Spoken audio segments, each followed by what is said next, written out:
उत्तर भारत के एक छोटे से गांव का नाम था रामपुरा। ये गांव खेतों, आम के बागों और कच्चे रास्तों से घिरा हुआ था।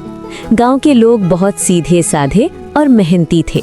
वे सुबह खेतों में काम करते और शाम को चौपाल पर बैठकर बातें करते थे। लेकिन इस शांत गांव में कुछ महीनों से एक अजीब समस्या शुरू हो गई थी। चोर, चोर, पकड़ो, पकड़ो, चोर! रात होते ही किसी न किसी घर में चोरी हो जाती थी। कभी किसी के घर से पैसे गायब हो जाते, कभी अनाज की बोरियां और कभी गहने। अरे भीमू, ये तुम्हारे घर से कैसी आवाजें आ रही हैं? सब ठीक तो है ना? सरपंच जी, हमारे घर में चोरी हुई है। चोर हमारे घर से गेहूं की बोरियां लेकर भाग गया। तुमने चोर को नहीं देखा? वो किधर गया? सबसे अजीब बात यही थी कि किसी ने चोर को ठीक से देखा नहीं था। सरपंच जी, मैंने चोर तो नहीं देखा, लेकिन मैं सच कह रहा हूँ, मेरी तो रूह कांप गई। मैंने सफेद कपड़ों में एक भूत देखा। वो दीवार के पास से अचानक गायब हो गया। धीरे धीरे पूरे गांव में ये बात फैल गई कि गांव में भूत चोरी कर रहा है। गांव के बुजुर्ग और गांव के लोग चौपाल पर बैठकर इस बारे में चर्चा करने लगे। मैंने अपनी आंखों से देखा है। वो हवा की तरह आया और गायब हो गया। इंसान ऐसा नहीं कर सकता।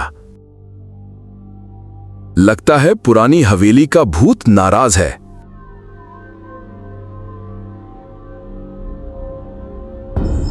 गांव के बाहर एक बहुत पुरानी हवेली थी। लोग कहते थे कि वहां कई सालों से एक भूत रहता है, इसलिए सूरज ढलने के बाद कोई भी उस हवेली के पास नहीं जाता था।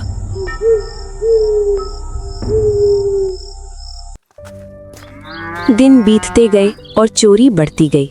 लोग डरने लगे। रात को कोई घर से बाहर नहीं निकलता था। बच्चे भी जल्दी सो जाते थे। लेकिन गांव में एक लड़का था जिसका नाम अर्जुन था। अर्जुन लगभग 15 साल का था। वो पढ़ाई में तेज और दिमाग से बहुत समझदार था। उसे भूत प्रेत की बातों पर ज्यादा भरोसा नहीं था। एक दिन अर्जुन ने अपने पिता से पूछा, अगर भूत है तो वो सिर्फ चोरी ही क्यों करता है? वो किसी को डराता क्यों नहीं? बेटा, भूतों की बातें कौन समझ सकता है? लेकिन अर्जुन को ये बात ठीक नहीं लगी। उसे लगा कि इस रहस्य के पीछे कोई और बात है। कुछ दिनों बाद अर्जुन ने तय किया कि वो इस समस्या का हल निकालेगा। अब बस बहुत हुआ, मुझे कुछ ना कुछ करना ही होगा। एक रात वो चुपचाप घर से निकला और गांव के बाहर वाली पुरानी हवेली की तरफ चल पड़ा। रास्ता सुनसान था। पेड़ों से अजीब अजीब आवाजें आ रही थी, लेकिन अर्जुन डर नहीं रहा था। जब वो हवेली के अंदर पहुंचा तो वहां बहुत सन्नाटा था। टूटी हुई खिड़कियां, जाले और धूल हर जगह फैली हुई थी। यहाँ अगर कोई भूत है तो फौरन सामने आओ, मुझे तुमसे बात करनी है। अर्जुन ने जोर से कहा। कुछ देर तक कुछ नहीं हुआ। फिर अचानक ठंडी हवा चली और कमरे के कोने में हल्की सी रोशनी दिखाई दी। धीरे धीरे उस रोशनी से एक भूत का आकार बनने लगा। भूत ने गंभीर आवाज में पूछा, कौन है जो मेरी हवेली में आया है?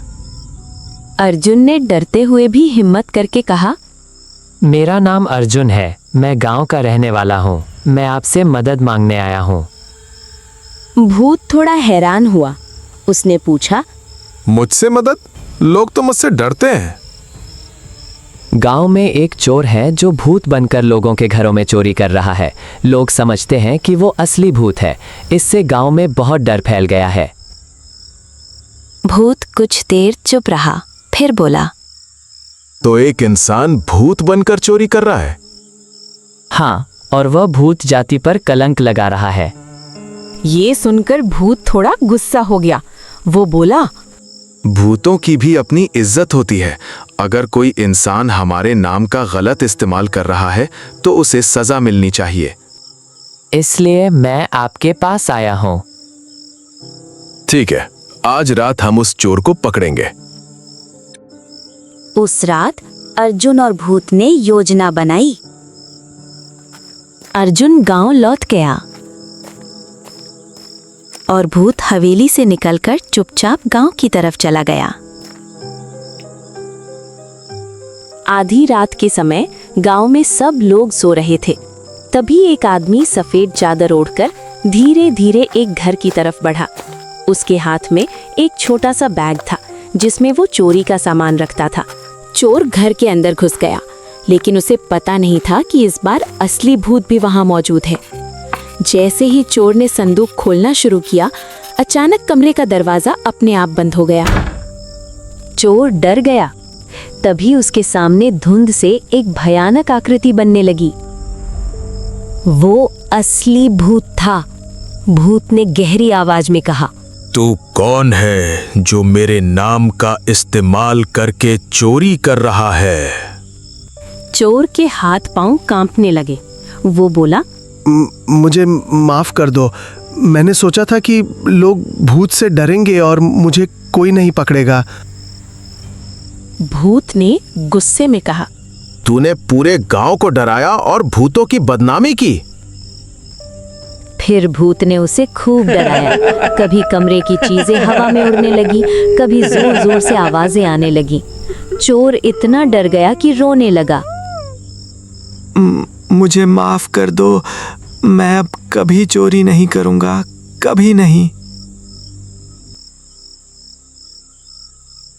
भूत ने उसे गांव के चौपाल पर बांध कर डाल दिया। सुबह जब लोगों को पता चला कि चोर असल में एक इंसान है जो भूत बनकर चोरी कर रहा था, तो सब हैरान रह गए। चोर ने सबके सामने अपनी गलती मान ली। गांव वालों ने अर्जुन की बहुत तारीफ की। रामलाल काका बोले, अगर अर्जुन हिम्मत न करता तो हम हमेशा डरते रहते। पूरा गांव अर्जुन के लिए ताली बजाने लगा। भूत भी आखिरी बार अर्जुन के सामने आया। तुम बहुत बहादुर हो, तुमने सच का साथ दिया।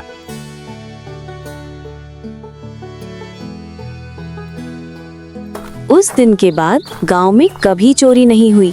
लोग फिर से शांति से रहने लगे